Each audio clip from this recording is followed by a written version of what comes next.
अस्सलाम वालेकुम, आपको एक बार फिर से खुशामदीद करती हूँ मोरविश कुज़ीन में। मौसम की मुनासबत से और मीटलेस मंडे को मद्देनज़र रखते हुए आज मैं स्वीट पोटैटो की सब्ज़ी की रेसिपी शेयर कर रही हूँ।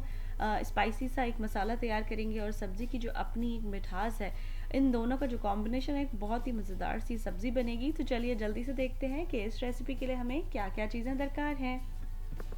तो बिस्मिल्लाह पढ़ के शुरू करते हैं। सबसे पहले मैंने सब्ज़ी को इस तरह छोटे क्यूब्स में काट लिया है। फिर उसके बाद मैं इसको पानी में डाल के इतनी देर के लिए बॉईल करूँगी कि सब्ज़ी कम्प्लीटली गल जाए। फिर मैं एक वाइड ओपन पैन ले रही हूँ, उसके अंदर तेल गरम करके इसके अंदर मैं डाल रही हूँ राई, मस्टर्ड सीड्स। फिर साथ में मैं इसके अंदर धुली हुई उड़द की दाल डालूंगी। इससे हमारी सब्ज़ी जो है वो क्रंची सी बन जाएगी। आँच इस वक्त हमारी मीडियम से तेज़ है। इसके अंदर लाल मिर्च शामिल कर रही हूँ और साथ ही साथ मैं इसके अंदर चॉप करी हुई जो प्याज है वो इसके अंदर डाल दूँगी। तमाम चीज़ों को अब हमें अच्छा सा पका लेना है और साथ साथ हरी मिर्चें भी शामिल की हैं। अब हम प्याज को हल्का सा सौते होने देंगे और साथ में लहसुन और कुटा हुआ ज़ीरा शामिल करेंगे।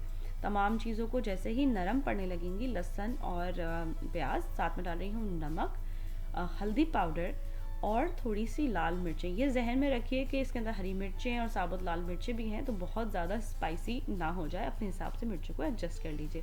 तमाम मसालों को अच्छे से पका लीजिए। तमाम चीज़ें जब पक जाएँ तो फिर इसके अंदर अब हम डालेंगे जो उबले हुई हमारी स्वीट पोटैटो की सब्ज़ी है।